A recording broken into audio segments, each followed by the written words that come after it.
Hello and welcome to Too Sharp with TT. I'm Nisha Poddar and here are the two big stories for today. Viceroy Research calls Vedanta a Ponzi scheme, sparking a stock sell-off, and Donald Trump slaps a new tariff from copper to BRICS.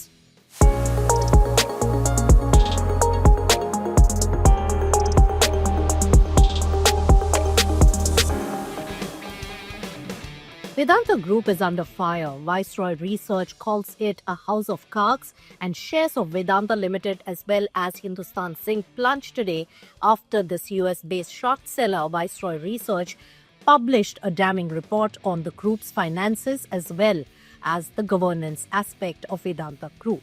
So Vedanta fell nearly 8% to 421 rupees per share, and when we talk about crown jewel Hindustan Zinc, it dropped 5% to 415 rupees per share.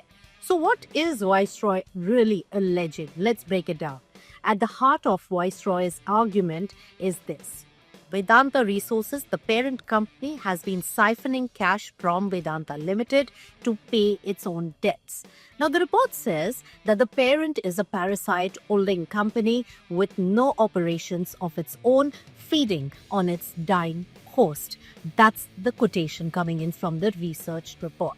Research firm claims that Vedanta Limited has run up a $5.6 billion free cash flow shortfall over the past 3 years, primarily to pay oversized dividends to the parent, funded not by genuine earnings, but by increased borrowings, working capital strain, as well as depletion of cash reserves. Now, Viceroy bluntly calls it a Ponzi scheme where Vedanta Limited stakeholders are the suckers. Let's focus on the inflated assets and hidden debt aspect of the report. Now, the report also accuses the group of overstating the assets and hiding the liabilities. For example, Vedanta Resources reported interest costs of $835 million on $4.9 billion borrowings last year, implying an effective interest rate of nearly 16%, much higher than its disclosed bond rates of 9 to 11%.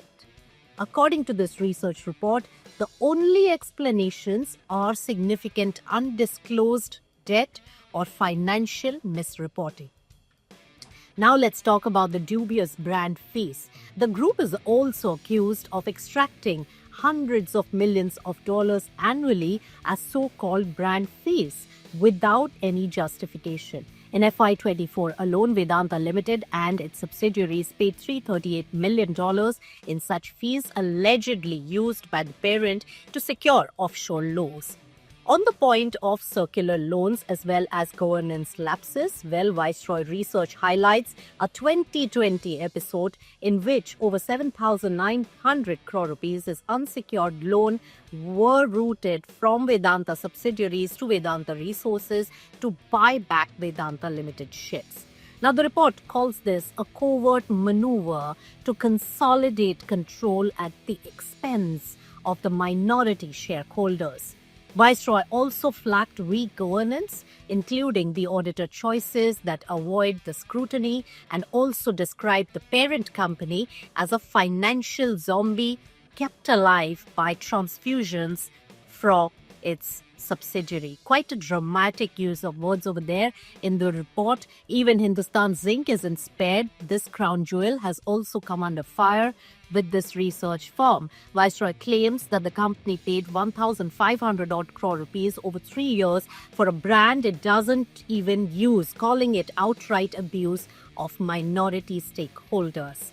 It also alleges that Vedanta defaulted on a smelter building obligation in its shareholder agreement with the Indian government, opening the door to a forced buyback or sale of Hindustan Zinc shares on punitive terms, potentially costing over $10 billion as per their assessment. Now, Viceroy concluded with this particular stark warning, saying, "The Vedanta Group is a house of cards built on unsustainable debt, looted assets and accounting fiction. The planned demerger won't fix it. It will just spread the insolvency across weaker entities saddled with legacy liabilities." Vedanta Group has not yet issued a formal response to these allegations.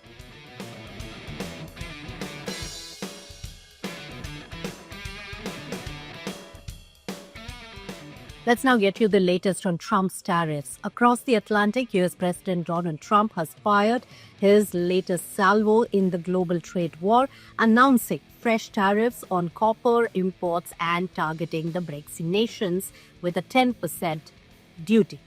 Now, at a cabinet meeting, Trump announced a 50% tariff on copper imports, which sent US copper futures up by more than 10%.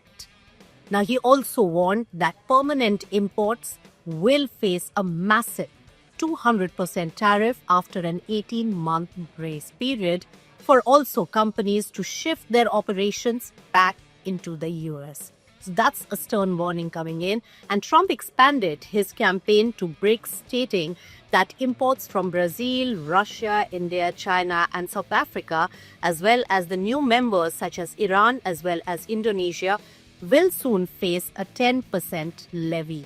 That came in as a big shock for the BRICS countries.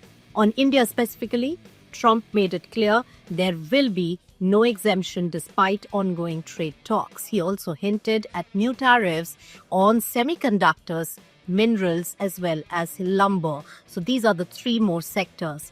The moves have really rattled global markets. Copper prices soared while US pharma stocks slipped in trade, and the trade partners including Japan, South Korea, as well as the European Union are rushing to negotiate before the 1st August deadline. So Trump summed up his message bluntly.